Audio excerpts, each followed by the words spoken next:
ওং আনন্দময়ী চৈতন্যময়ী সত্যময়ী পরমে মা। ওং নমো ভগবতী শ্রী অরবিন্দায় নমো। আজকে আমরা শ্রী অরবিন্দের সাবিত্রীর থেকে দুটো লাইন একটু অনুভবের কথা শুনব। সাবিত্রী অনুভব, এক বিন্দু সাবিত্রী অনুভব। এই সাবিত্রী ঋষি অরবিন্দের সেই মহাশক্তির জ্ঞানে তা তিনি তখন নামিয়ে এনেছিলেন এবং তার লেখনীর মাধ্যমে সকলকে, সমস্ত মহাবিশ্বে তিনি পরিবেশন করেছেন। আমাদের শ্রদ্ধেয় নলিনীকান্ত গুপ্ত সেইটি বাংলায় অনুবাদ করেছেন। এখানে আমরা আজকে শুনব সাবিত্রীর দ্বিতীয় পর্ব, ষষ্ঠ সর্গ, 187 পৃষ্ঠা। এখানে বলছেন, চিরকাল মহাসত্তার সচেতন সমাধির মধ্য। তাহলে এই সবই চলে সেই মহান সোপান বেয়ে অদৃশ্য এক গন্তব্যে। তাহলে চিরকাল মহাসত্তার সচেতন সমাধির মধ্য সবই চলে সেই সোপান বেয়ে অদৃশ্য এক গন্তব্যে। সাবিত্রীর এই যে শ্রী অরবিন্দের প্রকাশিত এই ভাষা, এখানে বলছেন যে আমরা সেই মহাসত্তার সচেতন সমাধির মধ্যে রয়েছি। আমরা একটা মহা সমাধির মধ্যে রয়েছি, সচেতন সত্তার মধ্যে। ডিভাইনের যে সত্তা, সেই সত্তার মধ্যে কিন্তু আমরা চিরকাল রয়ে গেছি। কিন্তু আমাদের অনুভব, আমাদের অনুভূতি এই ডিভাইনকে ছেড়ে যেন আমরা জীবনযাপন করছি, কিন্তু তা নয়। ওই জন্যে বারবার মা বলছেন, শ্রীমা অর্থাৎ মীরা মা, শ্রী অরবিন্দ যাকে মা বলে আহ্বান করেছিলেন, সেই মীরা মা বলছেন, অলওয়েজ রিমেম্বার ডিভাইন।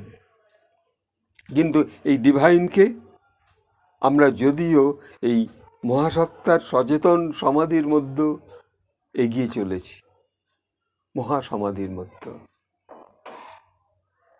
মহাসত্তার মধ্যে চিরকাল একইভাবে যেন আমরা চলে বেরিয়েছি, হাঁটা চলা জীবনযাপন সব করে চলেছি সেই মহাসত্তার সচেতন সমাধির মধ্যে দিয়ে।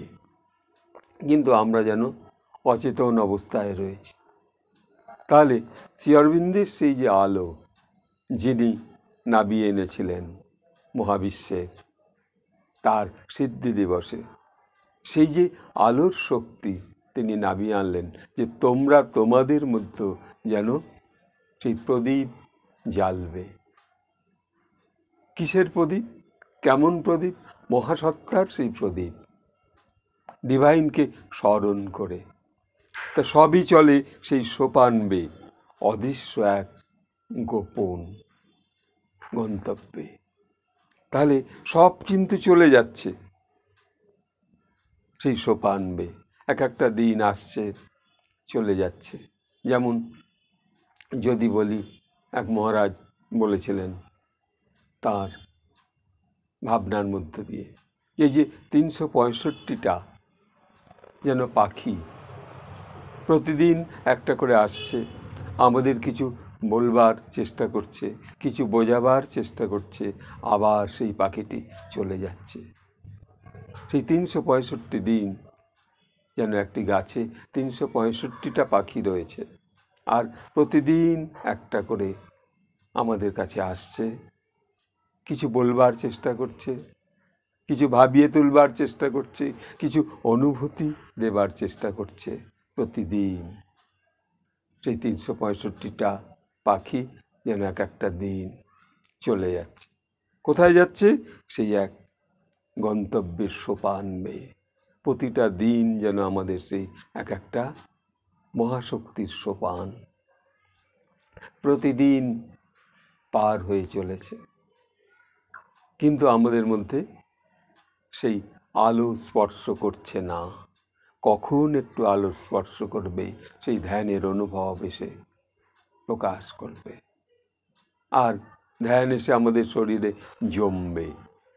কিন্তু আমরা সেই যে মহাসত্তার সচেতন সমাধির মধ্যে রয়েছি, অথচ এগিয়ে চলে যাচ্ছে এই দিনগুলি।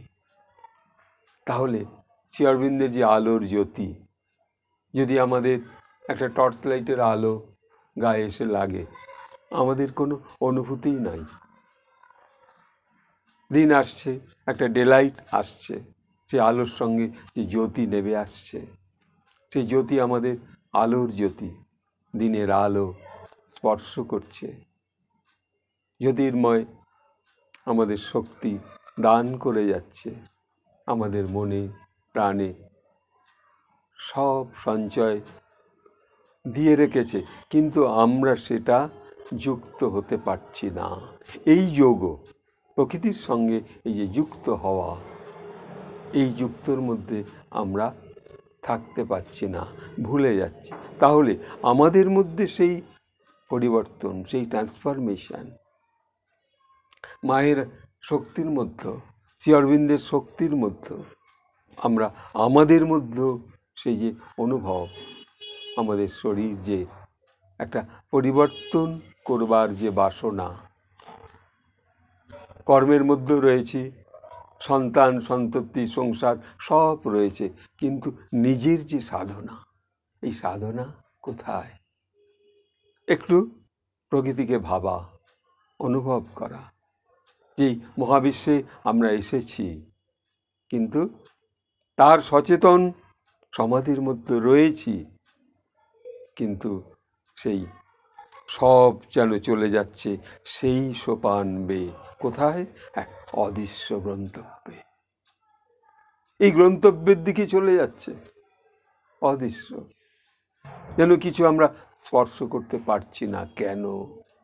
তাই আমাদের একটু একটু করে এগিয়ে যেতে হবে, যে প্রতিদিন আমরা এই অনুভূতির মধ্যে যে প্রকৃতি আমাদের দান করছে দিন, শক্তি, আলো, তাকে স্পর্শ করা এবং সেই জ্যোতির্ময় আলো নিজেদের মধ্যে নামিয়ে আনা, অ্যাসপিরেশন করা, সেটি আমাদের হচ্ছে কই। তাই সকলকে বলবো, মা শ্রী অরবিন্দের এই ভাবনা নিয়ে, যারা সাবিত্রী পড়েছেন তারা দেখবেন সাবিত্রী অনুভবে এক মহাশক্তি আপনার সঙ্গে থাকেন। তাই আজ এইটুকু বলে এখানে রাখছি, এই এক বিন্দু সাবিত্রী অনুভব। ওং আনন্দময়ী চৈতন্যময়ী সত্যময়ী পরমে মা। ওং নমো ভগবতী শ্রী অরবিন্দায় নমঃ।